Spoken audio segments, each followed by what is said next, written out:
Syekh Albani itu siapa sih Ustadz? Syekh Albani itu, ya, beliau asalnya dari Albania.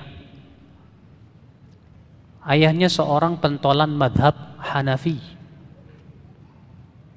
yang kemudian ketika terjadi kemelut di Albania, ya ayahnya membawa keluarganya termasuk, ya, Syekh Albani, namanya Muhammad bin Nasiruddin, ya, namanya ayahnya itu Nasiruddin, ya, beliau bernama Muhammad, ke Yordan di Damaskus.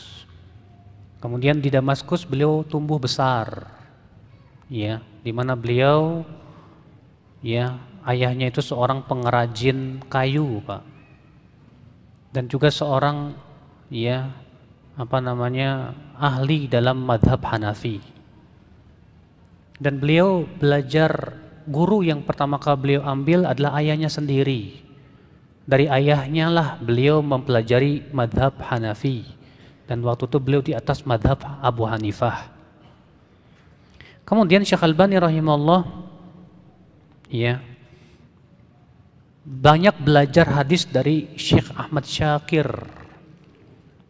Demikian pula banyak belajar dari Rashid Ridha. Demikian pula ada beberapa masyayikh yang lain, saya lupa namanya. Setelah itu Syekh Albani rahimahullah lebih banyak hidupnya di perpustakaan. Beliau di perpustakaan satu harinya 12 jam. Mulai dari jam 6 pagi keluar jam 6 sore setiap hari, Pak. Dan pekerjaan sehari-hari beliau itu tukang jam. Beliau itu, ya, kalau misalnya keluarganya sudah menipis persediaan makanannya, beliau dagang jam. Kalau misalnya sudah cukup sebulan misalnya, ya sudah, pekerjaannya tinggalin dulu, sebulan di perpustakaan terus. Nanti sudah mulai tipis lagi, cari rezeki lagi. Ya, begitu Syekh Albani rahimahullah. Sampai kemudian, ya, keilmuan beliau pun diakui oleh ulama-ulama dunia. Diakui oleh Syekh bin Baz, Syekh Utsaimin.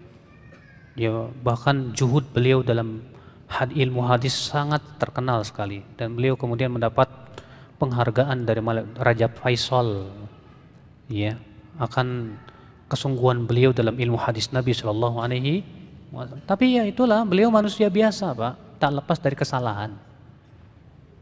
Tapi Pak, hanya karena kesalahan yang lebih sedikit dibandingkan dengan kebenarannya, jangan kemudian kita lupakan kebenarannya. Kalau antum mentakhrij hadis, mengerjak, misalnya antum lagi ujian ya, ujiannya 1000 soal. Dari 1000 soal 10 yang salah, nilainya berapa? Hah? Dari 1000 soal hanya 10 yang salah. Apa? 99. Mumtaz nggak, Pak? Sempurna nggak, Pak? Sempurna. Sekarang Syekh Albani mentakhrij puluhan ribu hadis. Kalau ternyata dari puluhan ribu hadis yang salah ratusan, ya, jangan hanya karena sedikit yang 100, 200 kita lupakan kebaikan yang benarnya dia. Sedangkan air saja kalau sudah sampai 2 kula tidak membawa najis, kata Nabi sallallahu alaihi wasallam. Ya. Maka dari itu yang akhwat Islam, lumrah kesalahan sebagai manusia itu lumrah, Pak, lumrah. Siapa ulama yang tidak pernah salah? Sebutkan satu saja ulama yang tidak pernah salah. Nggak ada.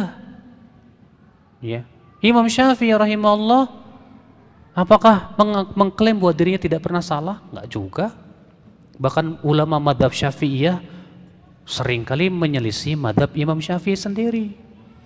Imam Nawawi misalnya, beliau pentolan madhab Syafi'i, tapi beliau sering menyelisih madhab Imam Syafi'i. Ya. Demikian pula para ulama setelahnya, tidak ada satupun yang mengklaim bahwa dirinya tidak pernah salah, Pak. Ya.